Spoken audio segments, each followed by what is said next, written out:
আপনি সিনিয়র হন কিংবা জুনিয়র হন, সে জবাবদিহিতার জায়গাটা তো করতেই হবে। এখন একটা অফিসের সিইও যদি ভুল করেন, চেয়ারম্যান সাহেব তো তাকে ধরবেন। এখন বিষয়টা কি শুধুমাত্র এরকম যে একটা অফিসের ম্যানেজার, অ্যাসিস্ট্যান্ট ম্যানেজার বা জেনারেল ম্যানেজার তারাই ভুল করলে শুধুমাত্র তাদেরকে জবাবদিহিতার আওতায় আসতে হবে, সিইওর ভুলে কি কোনো জবাবদিহিতার আওতায় আসতে হবে না? এটা তো কর্পোরেট প্র্যাকটিস হিসেবে যদি আপনি চিন্তা করেন যে একজন সিইও যদি ভুল করেন, সেটার দায়ভারটা তো আলটিমেটলি চেয়ারম্যান সাহেব সিইওকে ধরেন। ইভেন একটা কোম্পানির ম্যানেজার, অ্যাসিস্ট্যান্ট ম্যানেজারও যদি ভুল করেন, সেই দায়টাও কিন্তু সিইওর উপরেই যায়। চেয়ারম্যান সাহেব কিন্তু সিইওকে ধরেন যে তোমার টিম মেম্বাররা এই কাজটা করতে পারে নাই কেন। সো আপনি যদি ধরে নেন যে মুশফিকুর রহিম বা মাহমুদুল্লাহ রিয়াদ তারা এই দলটার ক্যাপ্টেন না হলেও তারা তো ওই ফিগারটাই, ওই ক্যাপ্টেন ফিগারটাই, তারা তো ওই ফাদার ফিগারটাই এই দলটার। সো তাদের কাছ থেকে যখন ইভেন একটা জুনিয়র প্লেয়ার যদি খারাপ করে, সেই দায়ভারটাও অনেক সময় তাদেরকেই নিতে হবে যে তোমরা কতটুকু গ্রুম করতে পারছো, তোমরা কতটুকু মোটিভেট করতে পারছো, বা জুনিয়র প্লেয়াররা তোমাদের সাথে কতটুকু কমফোর্টেবল হতে পারছে, সেগুলোর প্রশ্নও আছে।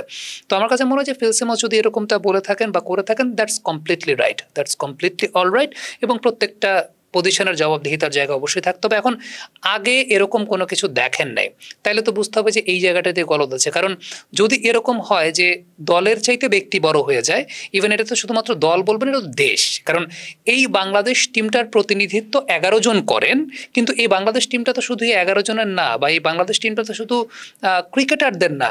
এই বাংলাদেশ টিমটা আপনার, আমার, আমাদের সবার 18 কোটি মানুষের।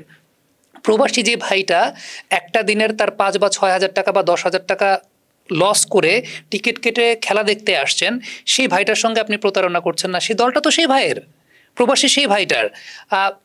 ক্রিকেটাররা মাঝে মধ্যে একটা কথা বলেন যে তারা মাঠে খেলেন, রোদে পুড়ে খেলেন। আপনি খেয়াল করে দেখবেন আমাদের চট্টগ্রামের জোহর আহমেদ চৌধুরী স্টেডিয়ামে কোনো প্রকার ছাদ নাই গ্যালারিতে, ওই দর্শকরা ওই রোদের মধ্যে কষ্ট করে বসে খেলা দেখেন না? এখন ক্রিকেটাররা তো এক একটা ম্যাচ খেলার জন্য 2, 2.5, 3 লাখ টাকা করে পান। ওই মানুষরা তো সেই টাকাটা পান না। ওই মানুষগুলো কেন আসেন? ওই মানুষগুলো তো আসেন এই কারণে যে তার দলটা ফাইট করবে ওইটা দেখার জন্য। তাইলে ফ্যাক্টর জায়গাটা হচ্ছে ওইটা যে এই দলটা কিন্তু শুধু ক্রিকেটারদের না, দলটা হচ্ছে আমাদের সবার, 18 কোটি মানুষের। তো 18 কোটি মানুষের দল যখন কেউ যদি মনে করে ফেলেন যে এটা শুধুমাত্র তাদেরই সম্পত্তি, তাদেরকে কোনো কিছু বলা যাবে না, তাইলে তো মানে এইটা মানে কোনো কথা না।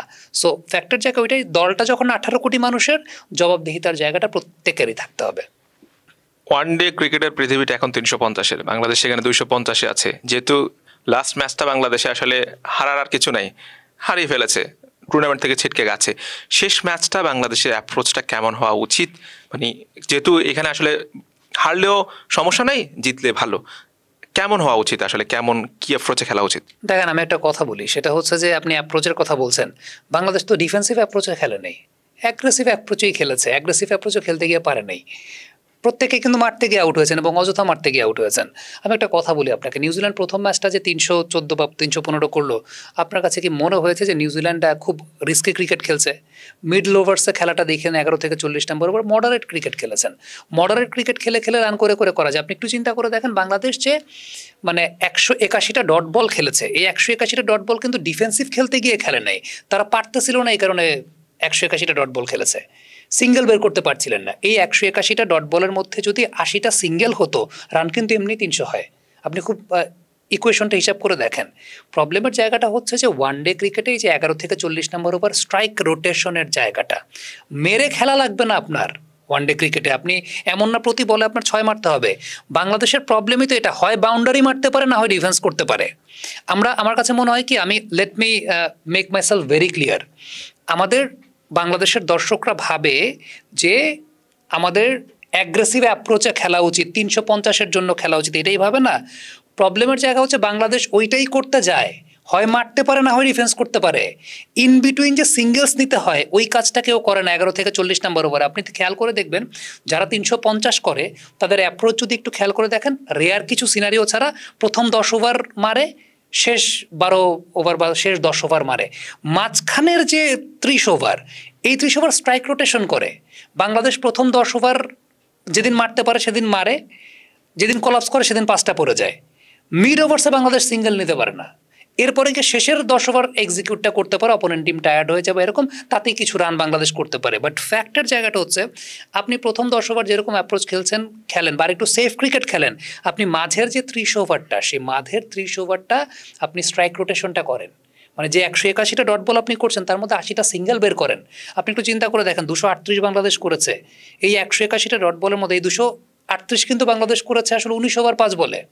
হিসাবটা কিন্তু অন্যরকম, বাংলাদেশ কিন্তু 19 ওভার 5 বলে 238 করেছে, বাকি 30 ওভার মেডেন, মানে বাকি 30 ওভার ধরেন ডট বল, কোনো রান আসে নাই।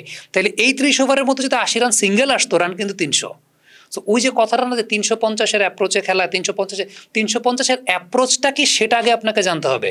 350-এর অ্যাপ্রোচ মানে এইটা না যে আপনাকে সব বল মারতে হবে। 350-এর অ্যাপ্রোচ মানে এইটা, আপনি প্রথম 10 ওভার খেললেন, আপনি ক্যালকুলেট করে করে খেললেন, আপনার মাঝের 30 ওভার স্ট্রাইক রোটেশনটা খুব গুরুত্বপূর্ণ। বিষয়টা এরকম না যে প্রতি 2 ওভার পর পর আপনি 2টা বাউন্ডারি মারলেন, বিষয়টা এরকম যে আপনি 4টা সিঙ্গেল নিলেন, একটা বাউন্ডারি মারলেন, ব্যাপারটা আসলে এরকম। বা প্রতি 2 ওভারে আপনি একটা বাউন্ডারি মারেন কিন্তু সিঙ্গেলসটা বজায় রাখেন। সো ফ্যাক্টর জায়গাটা এইটা, এই জায়গাটায় আমাদের দর্শকরাও ভুল করে, মনে করে যে বাংলাদেশ 350-এর অ্যাপ্রোচে খেলছে না। বাংলাদেশ 350-এর অ্যাপ্রোচেই খেলছে, কিন্তু তারা জানে না কীভাবে 350-এর অ্যাপ্রোচটা করতে হয়। ফ্যাক্টর জায়গাটা আসলে এই জায়গাটায়, যে স্ট্রাইক রোটেশনটা আপনি খেয়াল করে দেখবেন। বিরাট কোহলি যে ম্যাচটায় সেঞ্চুরি করলেন, ওই ম্যাচটা বিরাট কোহলি কিন্তু ইনিশিয়ালি ডট বল খেলছেন, বাট বিরাটের উপর কোনো প্রেশারই পড়ে নাই। প্রেশার পড়ে নাই কেন? কারণ শুভমান আর শ্রেয়াস সেই জায়গাটা কাভার আপ করে দিয়েছে। এরপর কিন্তু তারা স্ট্রাইক রোটেশনে গেছেন। বিরাট কোহলি 76 না 78 রান শুধুমাত্র সিঙ্গলসে নিয়েছেন, এরপরে সিঙ্গলস এবং ডাবলসে। তাইলে শুধু বাউন্ডারি মেরে বা ছক্কা মেরেই সেঞ্চুরি করতে হয়? সিঙ্গলস ডাবলসেও তো আলটিমেটলি 90 স্ট্রাইক রেটে বা 80 স্ট্রাইক রেটে সেঞ্চুরি করা যায়। তাইলে ওই জিনিসটা আপনি মানে জানতে হবে আসলে কেমনে 350 করতে হয়।